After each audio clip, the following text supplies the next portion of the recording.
This is After Hours Radio, where the stories don't really end. They just stay with you. This happened during my senior year. It was sometime in late October. I remember because it was cold that night. The kind of cold that makes your house feel hollow. I couldn't sleep. No reason. I wasn't stressed. I wasn't thinking about anything. I was just awake, lying there in the dark, staring at the ceiling, listening to nothing. And that's when I heard it. A sound. Soft at first. So quiet, I almost ignored it. A faint tapping, coming from downstairs. Tap, tap, tap. I remember sitting up slowly in my bed, just listening, waiting for it to stop. Because houses make noise, right? Everyone says that. Pipes, wood, temperature changes. But this didn't sound random. It sounded deliberate. Tap, tap, tap. I grabbed my phone and checked the time. 2:13 a.m. I stared at the screen for a second, like that would somehow explain it. Then I turned my flashlight on and got out of bed. The hallway outside my room was completely dark. No light from anywhere, just that dim glow from my phone. I stepped out slowly, trying not to make noise, even though I don't know why I cared. The tapping had stopped, completely. That's what made it worse. I stood there for a second, listening. Nothing. Not even the house settling anymore. Just silence. I started walking toward the stairs. Each step felt louder than it should have. Like the sound was echoing too much. Like the house was empty in a way it wasn't supposed to be. When I reached the top of the stairs, I stopped. I don't know why. Something just felt off. Like I wasn't alone anymore. Like something had noticed me. I told myself I was being stupid, that it was nothing, that I just needed to check downstairs and go back to bed. So I started walking down, slow, careful, trying to keep my breathing quiet. Step by step. Halfway down, I felt it. That feeling you get when someone is watching you, not guessing, not imagining, knowing. I froze, and for a second, I thought about going back upstairs, just ignoring it, pretending I never heard anything. But something told me if I turned around, I wouldn't make it back to my room. So I kept going. When I reached the bottom, that's when I saw it. The front door. It was slightly open, just a few inches, enough for cold air to slip through. I know I locked that door. I always do. Every night. Same routine. I stood there staring at it, trying to make sense of it, trying to tell myself I forgot, even though I knew I didn't. I slowly walked toward it, my footsteps barely making a sound. And that's when I noticed something else. The mirror, right beside the door. At first, I just saw my reflection, phone light in my hand, standing there, frozen. But then, something didn't look right, because my reflection wasn't alone. Standing behind me, in the mirror, was someone else, a girl. Her head was tilted slightly to the side, her hair hanging down, covering parts of her face, and she was smiling. Not normal smiling. Too wide, too still, like it wasn't a real expression, like it was something being held in place. My entire body locked up. I couldn't move. I couldn't breathe. I just stared at the reflection, trying to understand what I was seeing, trying to convince myself it wasn't real. Then she moved, just slightly. Her head tilted a little further, and her smile got wider. That's when I turned around, immediately. Nothing. The hallway behind me was empty, completely. No one there, no movement, no sound. I stood there, breathing heavy, heart pounding, trying to process what just happened. Slowly, I turned back toward the mirror.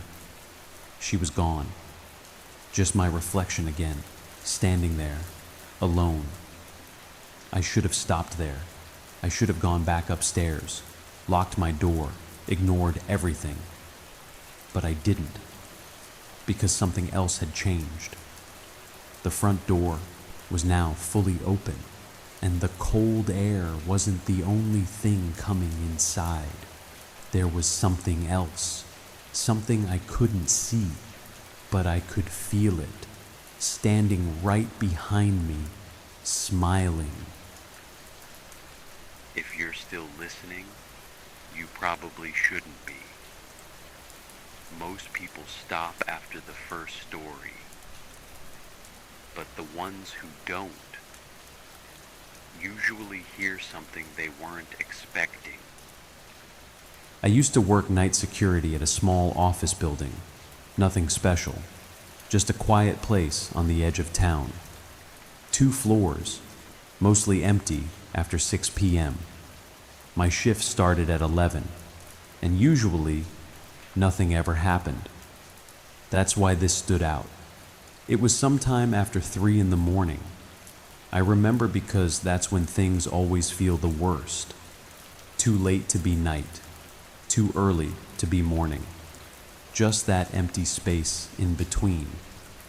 I was sitting at the desk, watching the monitors, half paying attention, half trying to stay awake. That's when one of the motion sensors triggered.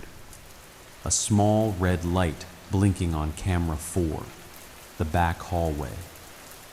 I stared at it for a second, not really concerned. That camera went off sometimes, air vents, bugs, random stuff. But something about it felt different. So I clicked on the feed. At first, I didn't see anything, just the hallway, dim lights, closed doors, completely still. Then I noticed it. At the very end of the hall, something was standing there. I leaned forward in my chair, trying to make it out. It looked like a person, but it wasn't moving, not even slightly. Just standing there, facing the camera. I remember feeling that slow shift in my chest. That feeling where your body knows something isn't right before your brain catches up. I told myself it was probably someone who got in, maybe a late worker, maybe someone who wasn't supposed to be there. So I grabbed my flashlight and stood up. Because that's the job. You check it out. You don't assume. You verify. As I stepped out of the security room, the motion light on camera 4 turned off. The hallway went dark. I stopped walking, just for a second. Then I kept going. The building was quiet, too quiet, even for that time of night. No hum of computers, no distant sounds, just my footsteps. When I turned the corner toward that hallway, I slowed down. I don't know why, something just felt off, like the air was heavier. The lights flickered once, then stayed on. I pointed my flashlight down the hall. Nothing, completely empty. No one there, no movement, no sound. I stood there for a few seconds, just listening, waiting. Then I laughed a little to myself, quiet, nervous. Turned around and started heading back. That's when I heard it. A soft sound, behind me. Not footsteps, not movement. A whisper. I couldn't make out what it said, but I could hear it, clear enough to know. It was real. I froze. My entire body locked up. Slowly, I turned around again. The hallway was still empty, but something felt different, like I wasn't alone anymore. I took a step forward, then another, and that's when I saw it. Not at the end of the hall this time, closer, standing just outside one of the office doors, partially in the dark. It hadn't been there before. I know it hadn't been there. It was a girl. Her head tilted slightly to the side, hair hanging down, face barely visible, but I could see enough. She was smiling, too wide, too still. The same kind of smile that doesn't feel human. I felt my chest tighten, my breathing getting shallow. I tried to speak, ask who she was, tell her she wasn't supposed to be there, but nothing came out. Because as I stood there, she moved, just a little.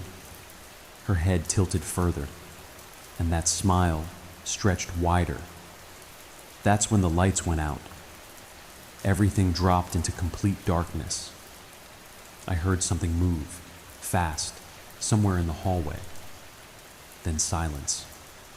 I turned on my flashlight immediately, hands shaking, sweeping it across the walls, the floor, the doors. Nothing. She was gone.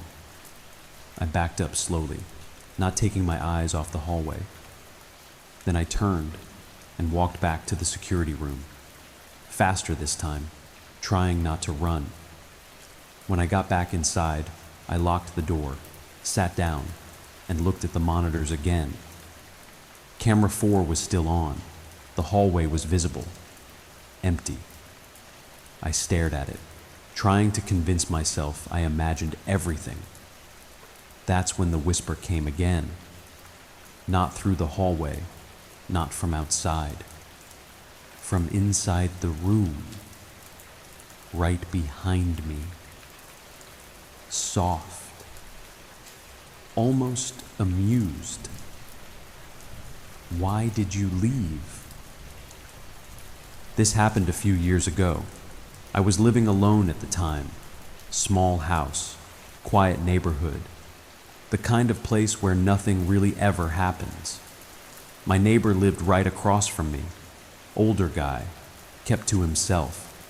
But he was always outside, watering his lawn, checking his mailbox, just around. We weren't close, but we'd nod at each other, say hi sometimes, that kind of thing. One night, I woke up to a noise. Not loud, just enough to pull me out of sleep. At first, I thought it was something inside my house, maybe something falling or shifting. But then I heard it again, a faint tapping, coming from outside. I checked my phone, 2:48 a.m. I sat there for a second, listening, trying to figure out where it was coming from. Tap, tap, tap.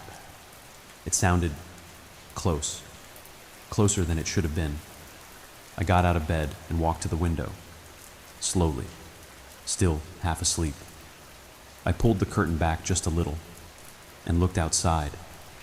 At first, I didn't see anything, just the street, dark, empty. Then I noticed movement. Across the street, my neighbor's house. Something was standing near his front door. I leaned closer to the glass, trying to make it out. It looked like a person, standing completely still, facing his door. I remember thinking, maybe it was him. Maybe he stepped outside. But something about it didn't feel right. It wasn't moving at all. Just standing there. I kept watching, waiting for it to do something. And then, slowly, it turned. Not the body, just the head. Turning toward my house. Toward me. I froze. Even from that distance. I could tell something was wrong. Because the face was smiling. Too wide. Too still. I stepped back from the window immediately, heart starting to race. I told myself I was imagining things, that it was just the lighting, shadows, something messing with my eyes. So I waited, counted to 10. Then I looked again. The street was empty. Nothing there. No one.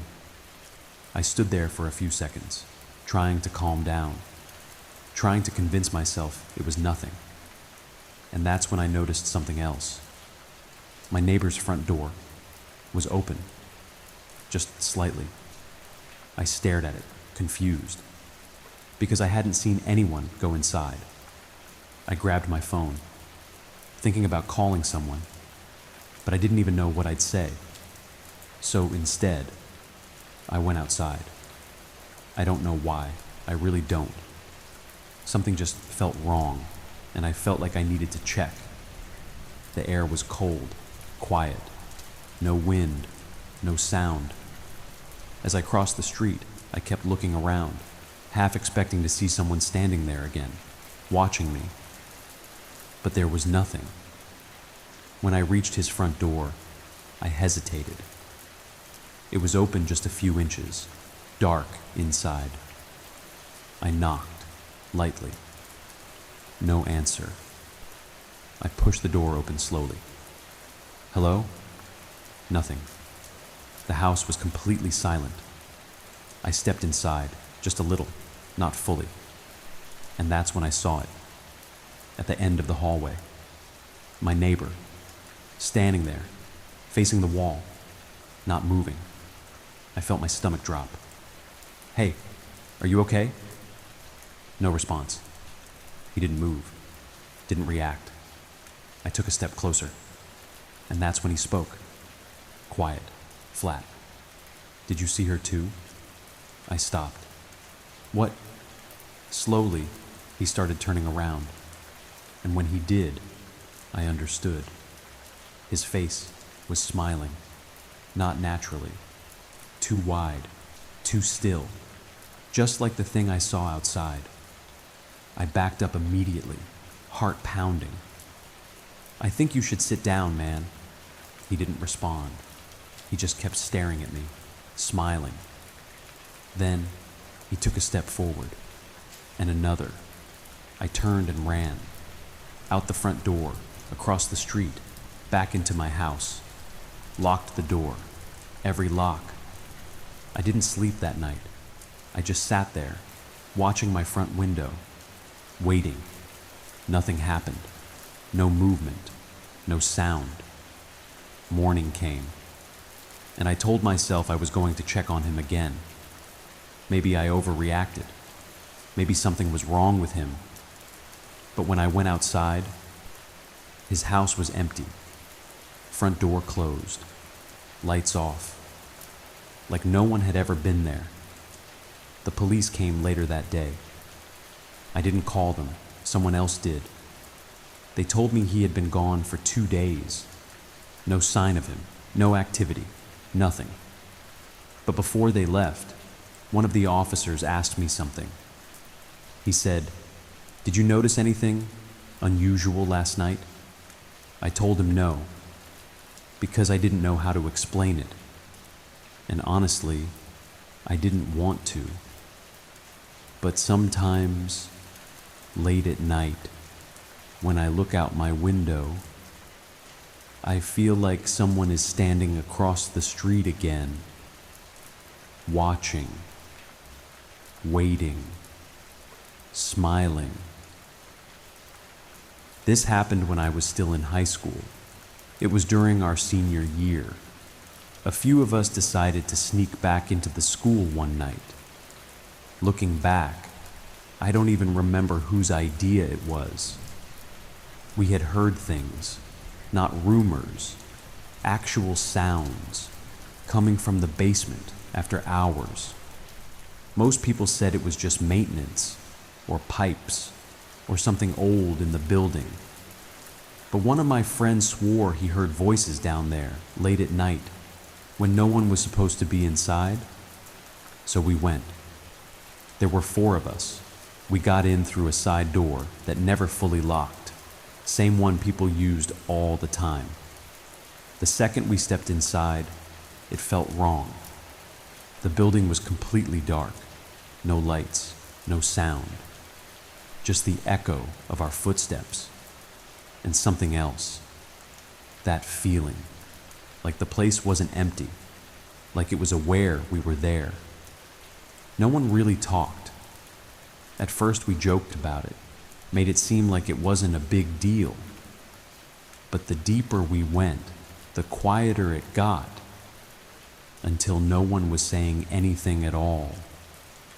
We made our way toward the stairwell, the one that led down to the basement. That's when we heard it, a loud bang, coming from below us. We all froze. "Did you hear that?" someone whispered. One of my friends laughed it off, said it was probably nothing. Then it happened again, this time closer and heavier, like something hitting the wall. We stood there for a few seconds, just listening. And then we heard movement, slow, dragging, coming from the basement stairs. That's when we made the worst decision we could have made. We started going down. Each step echoed louder than the last. The air felt colder, thicker, like it was harder to breathe the further we went. Halfway down, I realized something. The sound had stopped, completely, like whatever made it knew we were there. We reached the bottom and just stood there. The basement hallway stretched out in front of us, dark, narrow, silent. No lights, just faint shadows. One of my friends pulled out his phone flashlight, pointed it down the hall. Nothing. Empty. Too empty. "Let's just check it real quick and go," someone said. No one argued. We started walking, slow, careful, trying not to make noise. And that's when one of us said, "Wait." We stopped. "What? Where's Josh?" We all turned. He had been right behind us the entire time. No footsteps, no sound, no door. He was just gone. At first, we thought he was messing with us, trying to scare us. "Josh, this isn't funny," someone said. No answer. We called his name again, louder. Nothing. That's when we heard it. A sound. From further down the hallway. Dragging. Slow. And something else. A voice. Quiet. Almost too quiet to hear.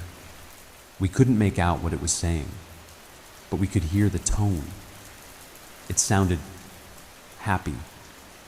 My chest tightened. I didn't want to go further. None of us did. But we also didn't want to leave him down there. So we kept moving. The hallway felt longer than it should have been, like it kept stretching. The deeper we went, the darker it got, until the flashlight barely did anything. That's when we saw something. At the end of the hall, a figure standing there, completely still. We stopped immediately. "Is that him?" someone whispered. It looked like a person, same height, same shape, but something felt off. We took a few steps closer, and that's when the light hit its face. It wasn't Josh. It was a girl. Her head tilted slightly to the side, hair hanging down, and she was smiling, too wide, too still. The kind of smile that doesn't move, that doesn't feel real. We froze. No one said anything. No one moved. Then she moved, just slightly. Her head tilted further, and that smile stretched wider. That's when we heard it again, behind us, dragging. We turned. The hallway we came from wasn't empty anymore. Something was there, closer, watching us. That's when we ran, all of us, at the same time, back toward the stairs. I don't remember how fast we were moving, only that it felt like something was right behind us. Not chasing, just keeping up.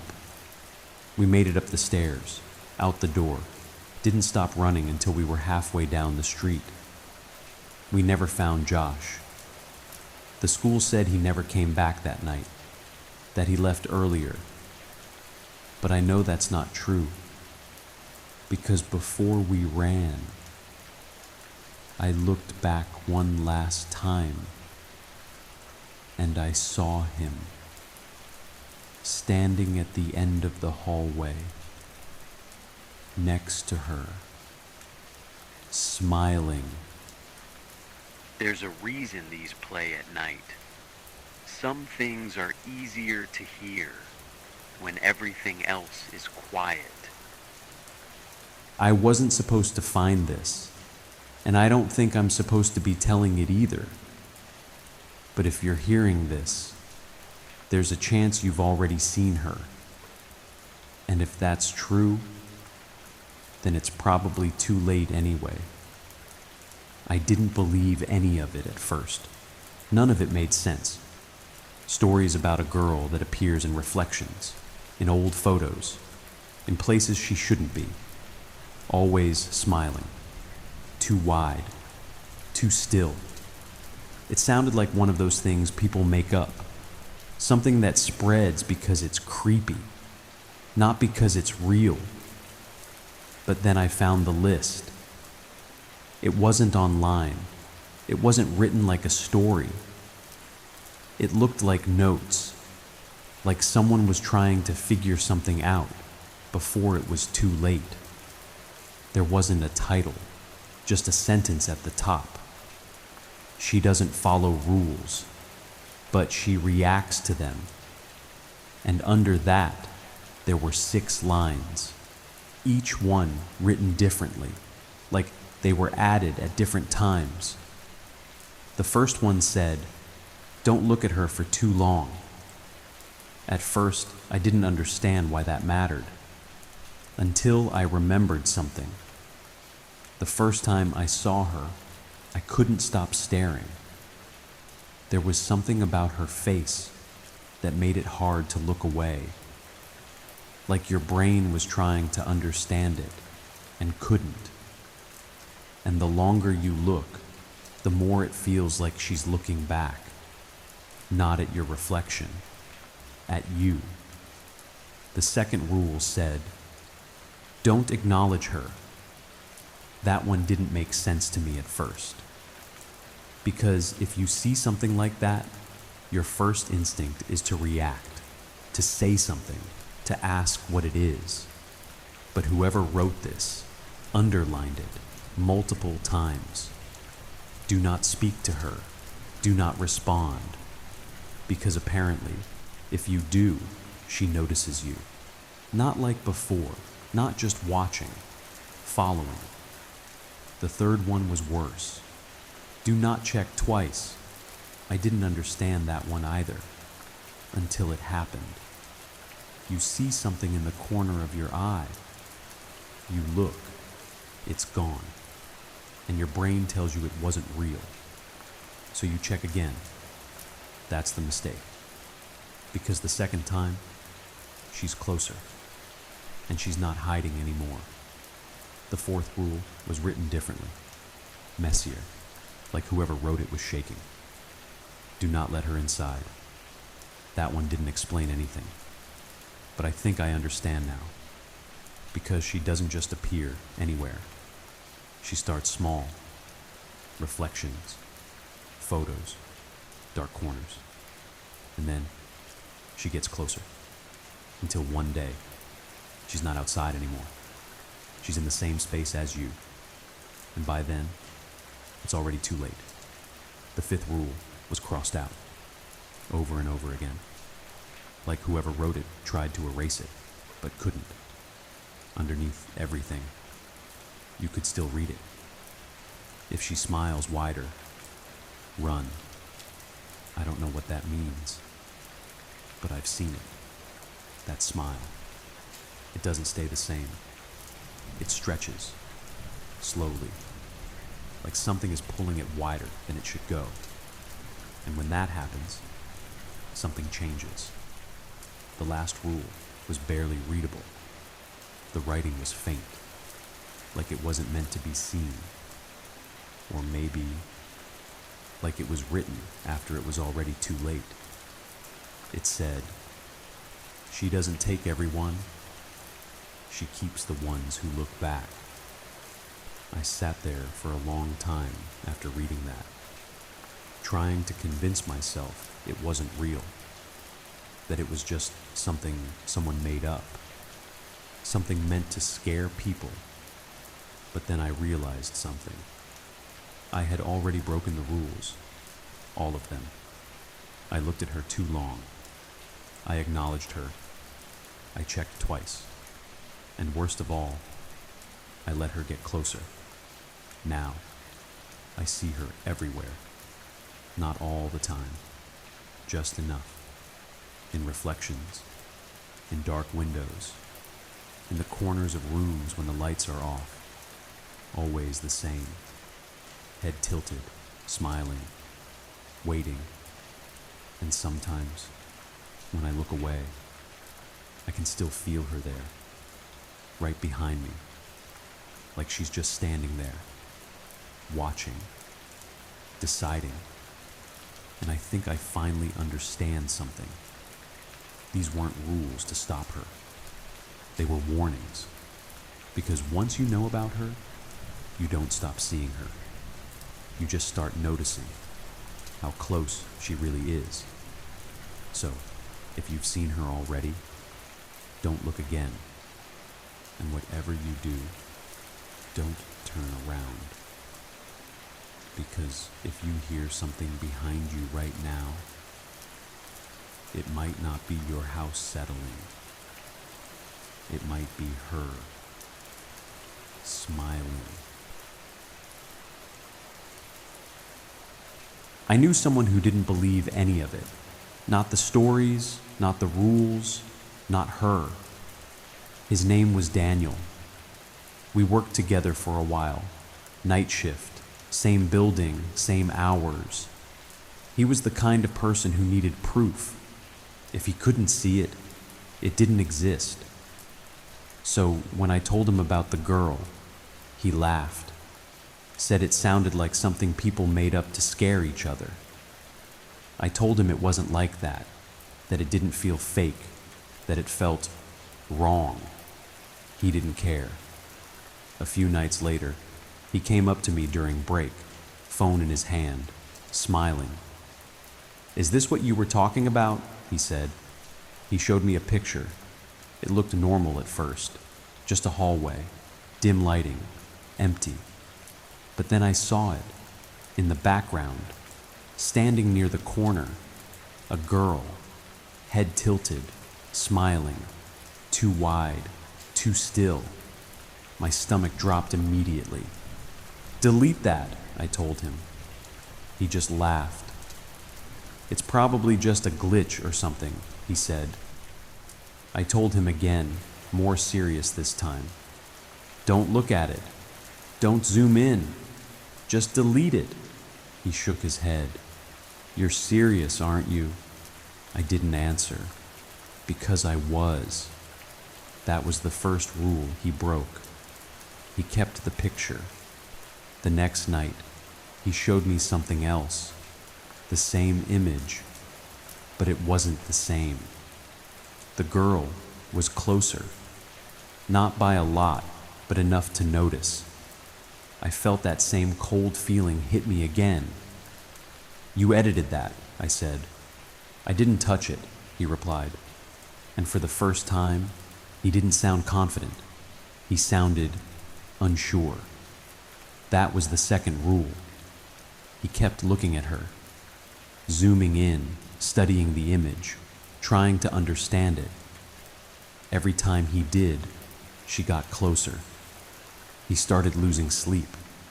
Said he kept seeing her, even when he wasn't looking at the picture. Reflections, windows, dark screens, always the same. Head tilted, smiling. I told him to stop, to delete everything, to ignore it. But by then, he couldn't. That's the third rule. Once you notice her, ignoring her doesn't work anymore. A few days later, he started talking to her. At first, I thought he was joking.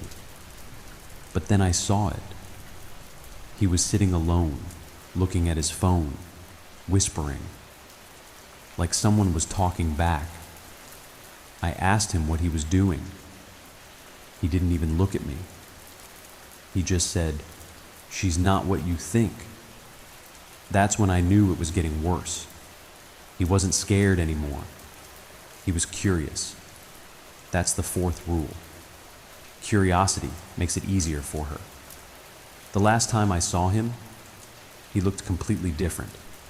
Pale, eyes tired, like he hadn't slept in days.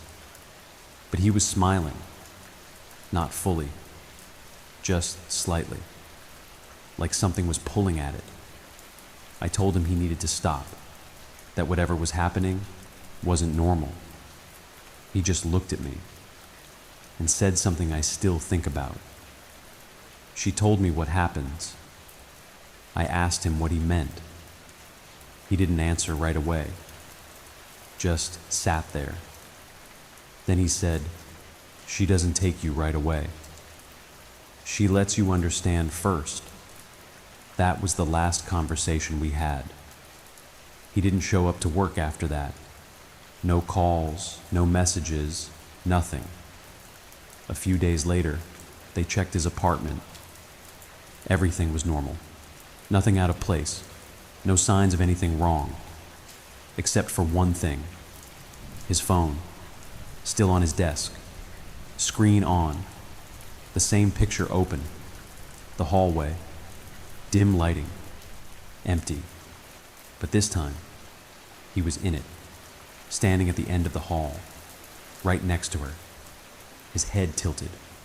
And his face was smiling. The same way she does. Too wide. Too still. And if you look closely, you can see something else. Her smile is wider now. This isn't really my story. It's something I heard from someone who used to go to my school. He didn't tell it like it was important, just something that happened, something people forgot about. It was years before I ever went there. Late 80s, back when the building was still new. There was a girl. No one really remembers her name, not clearly. Which is strange, because from what I was told, she was always around. Not popular, not invisible either. Just the kind of person you recognize, but don't really know. The only thing people seemed to agree on was that she smiled a lot, not in a normal way. Just always. In class, in the halls, in pictures, always smiling. Some people thought it was weird, others just ignored it, until it started showing up in photos. At first, no one noticed. Just a normal class picture. Rows of students, everyone standing still. But if you looked closely, she was always there. Even in photos she wasn't supposed to be in. Different classes, different groups, always in the background, always smiling.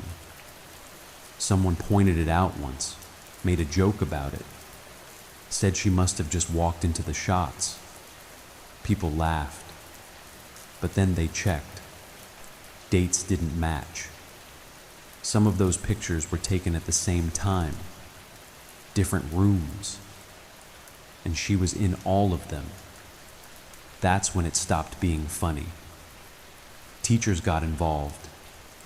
They collected the yearbooks, tried to figure it out. But from what I heard, they didn't say much after that.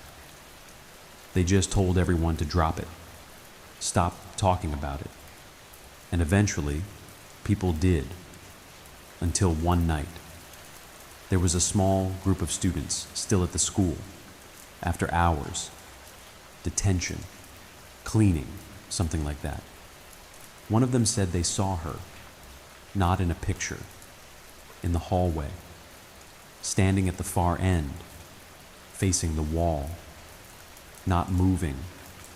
At first, they thought it was a joke, someone messing with them. But when they called out to her, she didn't respond. She just stood there, still smiling. One of them walked closer, said something felt off, like the air was heavier, like something was wrong with the way she was standing. And then she moved, just her head, slowly turning toward them. And that's when they ran.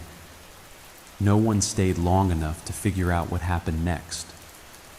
But the next day, one of those students didn't come back. At first, people thought he just skipped. Then days passed. No one could reach him. No explanation. No answers. And that's when something changed. The photos. People started noticing again. Because now, there was someone else in them, standing next to her. Same position, same stillness, same smile. After that, the school stopped addressing it completely. No announcements, no explanations, just silence. Eventually, they renovated parts of the building, changed rooms, moved things around, and people stopped bringing it up. Not because they forgot, but because it felt easier not to. The person who told me this ended the story in a weird way, like it wasn't really over. He said, "It's not that she started appearing in the photos. It's that people started noticing her." I asked him what he meant. He just looked at me for a second, then said something I didn't understand at the time. "She's always been there. We just weren't supposed to see her." I didn't think much of it back then. But later, when I found that yearbook and saw her standing there, smiling, I realized something. This wasn't just a story. It wasn't something that happened and ended. It was something that started and never stopped. This isn't part of the broadcast. If you're hearing this, it means something else is using the signal. This isn't connected to the others. At least, I don't think it is. But people around here don't go into the woods anymore, not after what started happening. It began with small things, kids saying they heard something at night. Not loud, not aggressive, just calling. Parents thought it was imagination, dreams, something from TV, until the first one disappeared. No signs of forced entry, no noise, just an open window and muddy footprints leading away from the house into the trees. Search teams went out the next morning. Dogs, flashlights, everything.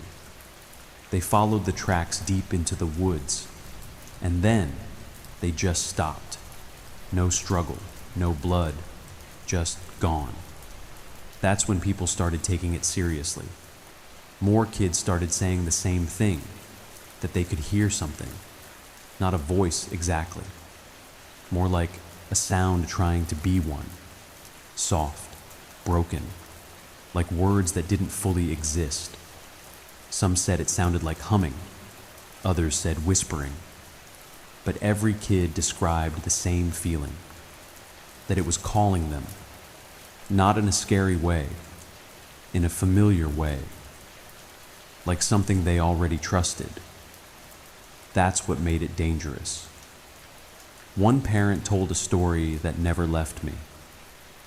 Their daughter woke up around 2 a.m, walked straight to the back door, unlocked it, and just stood there, smiling. When the parent asked what she was doing, she said, "He's waiting."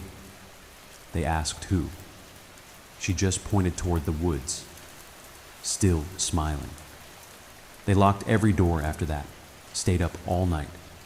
But around 3:17, they heard something outside. Slow footsteps, heavy, dragging through dirt. Then, a sound, low, wet, like something trying to speak, through a throat that didn't work anymore. The parent looked out the window and saw it. At first, their brain didn't understand what it was. It was tall, too tall, limbs too long, arms hanging low, skin stretched and torn, and its eyes were glowing red, not bright, just enough to see them in the dark. It wasn't looking at the house.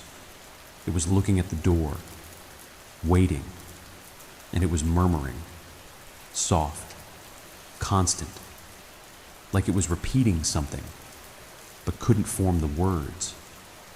The parent said it wasn't trying to get in. It was waiting for her to come out. That's when they grabbed their daughter, pulled her away from the door, and that's when it changed.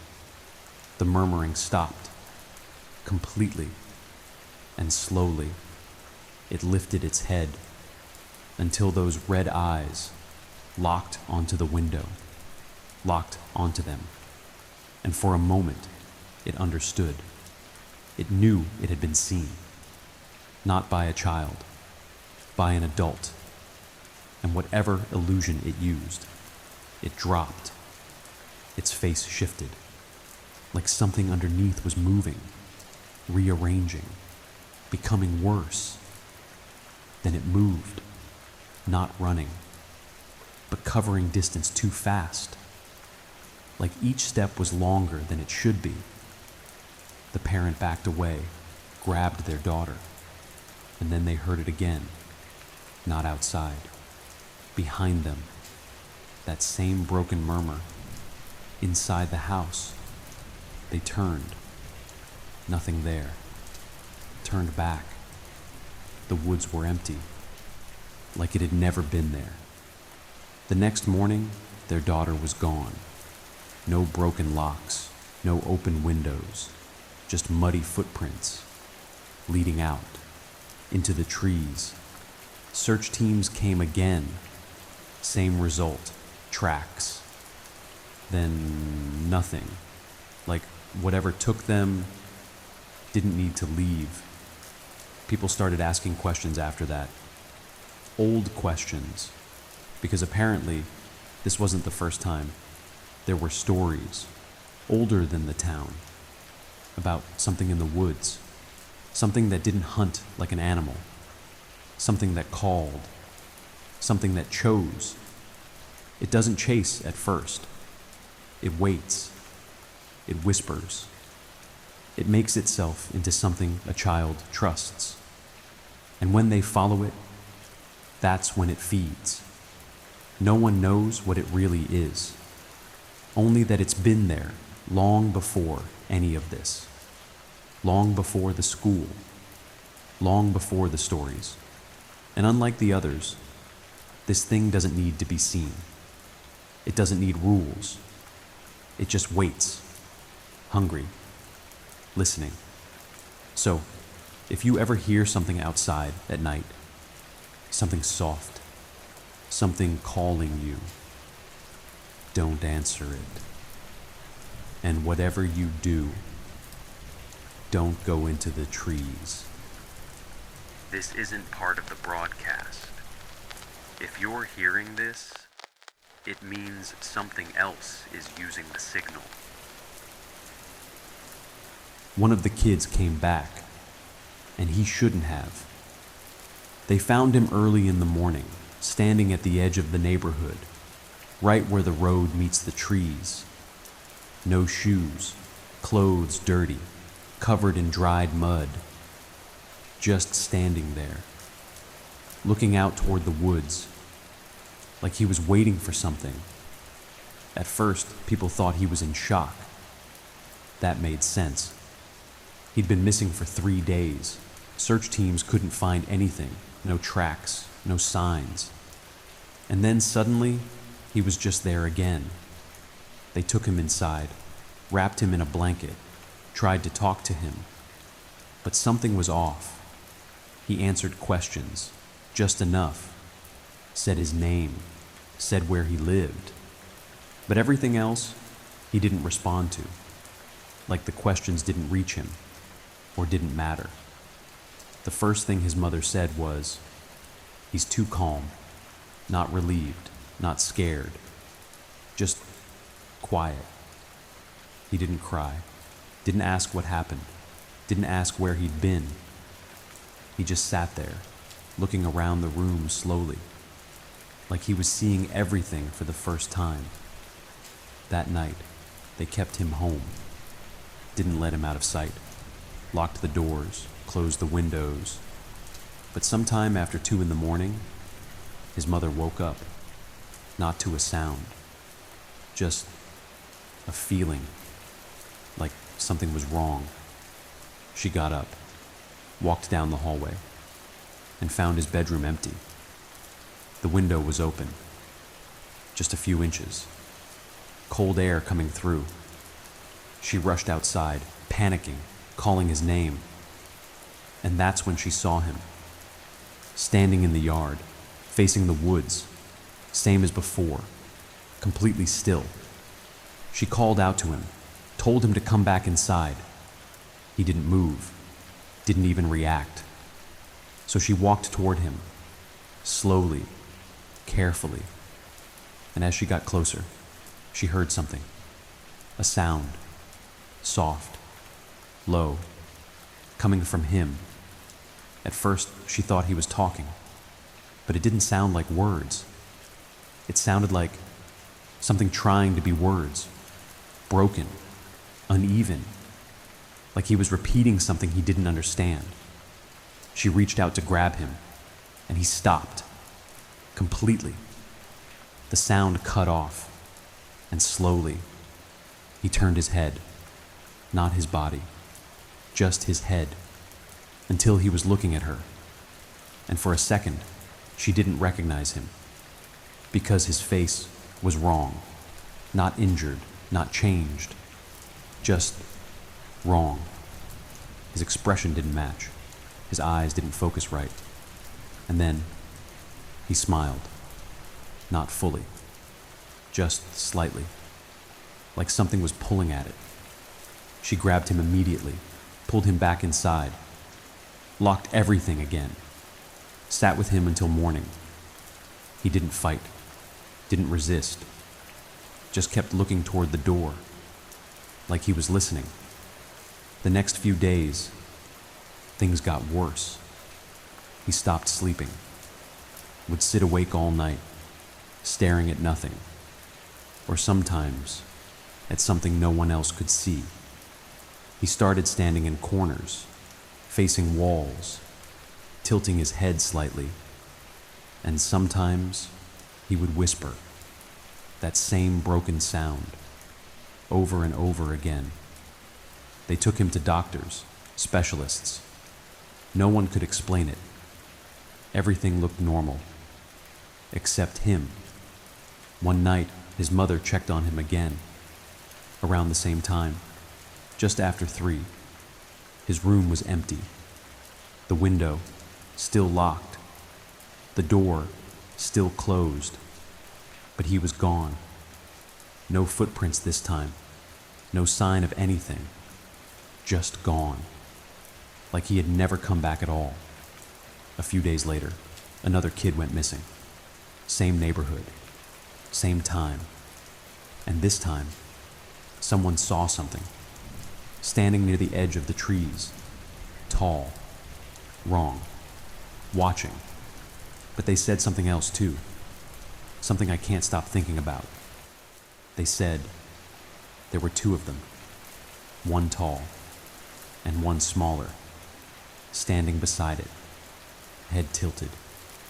And if you looked closely, you could see it. That same smile, starting to form, slowly, like it was being learned.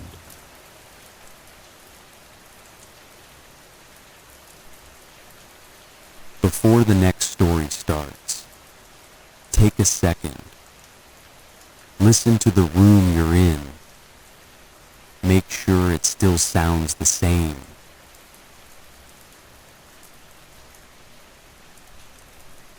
I started noticing it after a while, not just in the stories, in real life, the way people smile. We don't think about it much. It's automatic. You smile when you're happy, when you're nervous, when you don't know what else to do. Sometimes you smile to be polite. Sometimes you smile to hide something. Sometimes you smile when you're afraid. That's the one people don't talk about.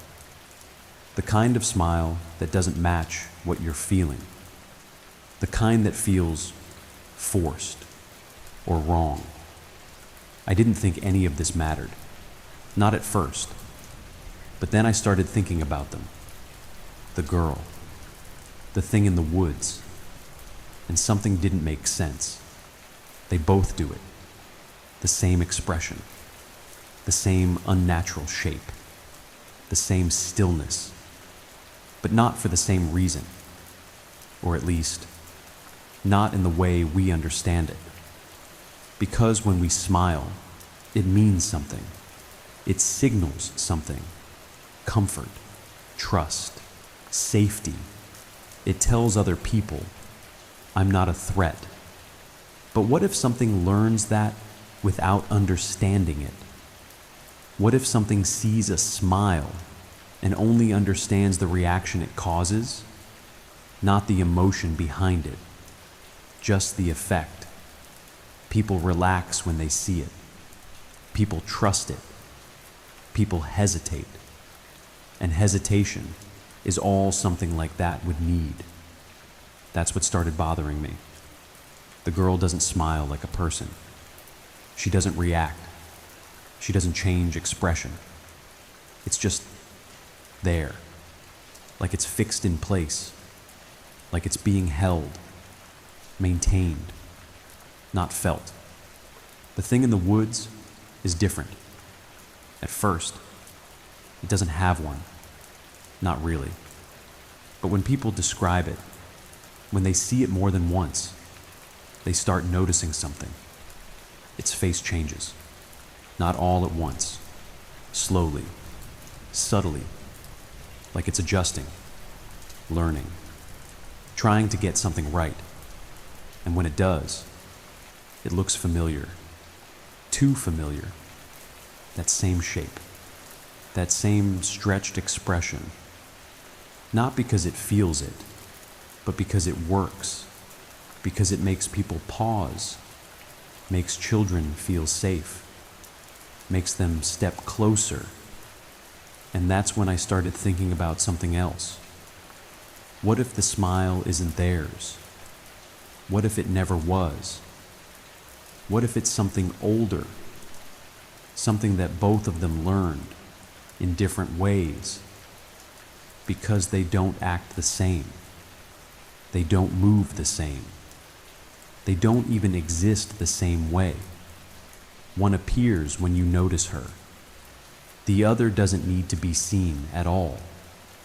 But they both use it perfectly, like it's part of something bigger, something we don't understand, something that figured out a long time ago, that humans trust faces. And more specifically, they trust smiles. I read somewhere once that a real smile is hard to fake, that it involves muscles you don't control consciously, that you can tell the difference if you know what to look for. But that doesn't matter if the thing you're looking at isn't human, because it doesn't need to get it perfect. It just needs to get it close enough to make you hesitate, close enough to make you stay, close enough to make you look one more time. And if you've been paying attention, you might have already noticed it. Not in them, but in people. the wrong kind of smile, the kind that lingers too long, the kind that doesn't reach the eyes, the kind that shows up when it shouldn't.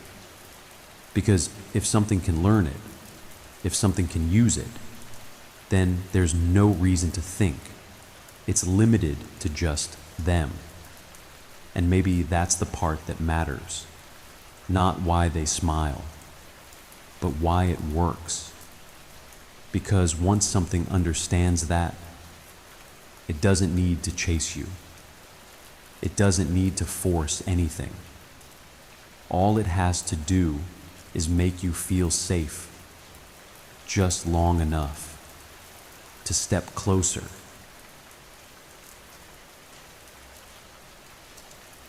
Welcome back to After Hours Radio.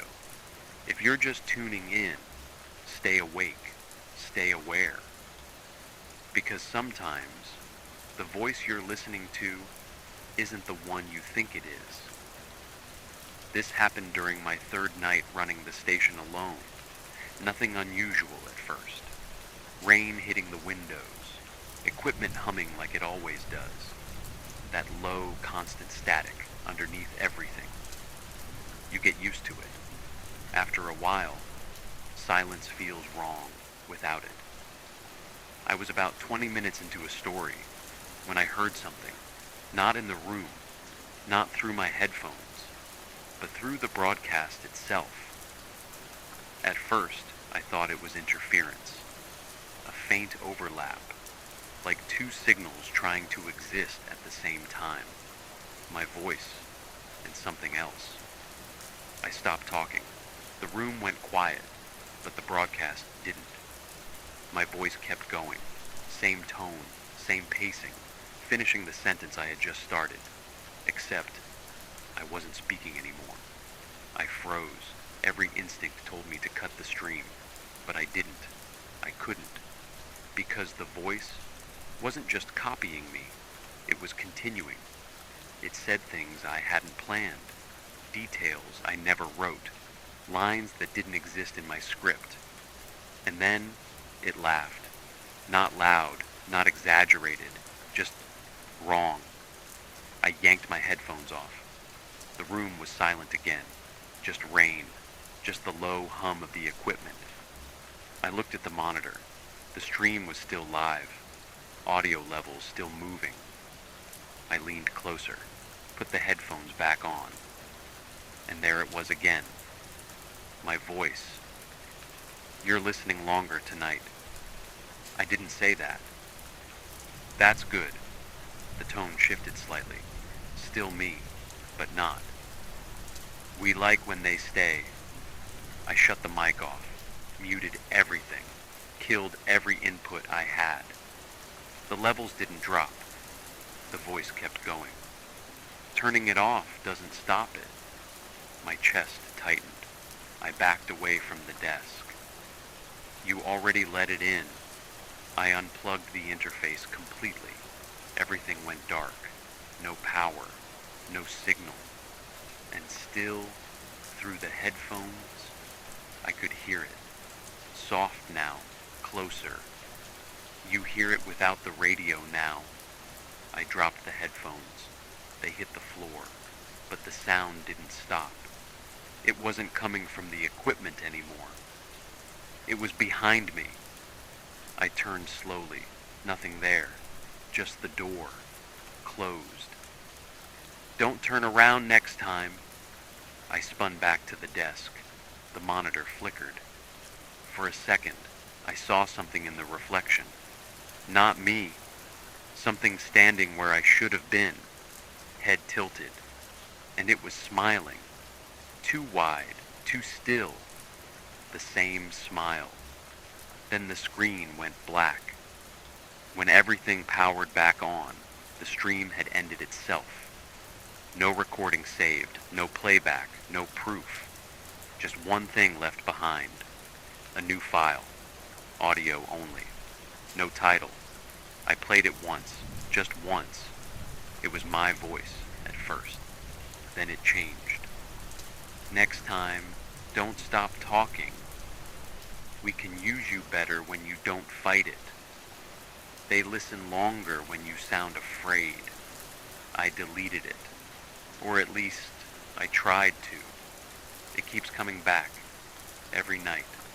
Same file, same message. And sometimes, when I'm live, I can hear it again. Right underneath me. Waiting. So, if you're listening right now, and something sounds just a little off, if the voice doesn't feel quite right, if it sounds like I'm still talking, even when I stop, don't adjust your volume, don't rewind, and whatever you do, don't try to respond, because once it knows you can hear it, it won't need me anymore. Before we move on, there's something I wasn't planning to share this early. This came in a few nights ago. No sender, no subject line, just a file. I almost ignored it, but the name caught my attention. Ethan. At first, I thought it was just another story submission. Someone trying to sound real, trying to make it feel personal. But this wasn't written. It was recorded. And the strange part? The metadata says it was captured after the time it was sent. I don't know how that's possible. I watched it once, just to make sure it wasn't corrupted. I wish I hadn't. Because if what's in this video is real, then the stories we've been telling tonight aren't just stories. They're happening. And whatever he saw, it's the same thing people keep describing. Same posture, same stillness, and that smile. I'm going to play it exactly how I received it. No edits, no cuts. Just don't look too closely for too long. Starting playback now. This wasn't supposed to be in the yearbook. I only found it because the pages were stuck together like something had been spilled on them. At first, I thought it was just water damage, but when I pulled the pages apart, there was a photo underneath, and she was smiling. The page said, Fairview High School, class of 1987. But I've been going to this school for 3 years, and I've never heard of a class from 1987. The photo was of a girl standing in the back row. Everyone else looked normal, except her. Her smile didn't match the others. It was too wide, too perfect, like it was stretched across her face. So I asked my teacher about it. She didn't even look at the page. She just said, "Put that back where you found it." I told her it was just a yearbook. That's when she finally looked, and her face changed. Not confused, not curious, terrified. That night, I couldn't stop thinking about it. So I took a picture of the page on my phone. I zoomed in on her face, and that's when I noticed something I didn't see before. Her eyes. They weren't looking at the camera. They were looking slightly to the side, like she was watching someone or something. The next day, I checked the yearbook again. Same page, same class. But this time, she wasn't in the back row anymore. She was closer. Second row. Still smiling, still looking slightly off to the side. I flipped through the pages. Every single class photo. She was there. Different years, different clothes, same smile.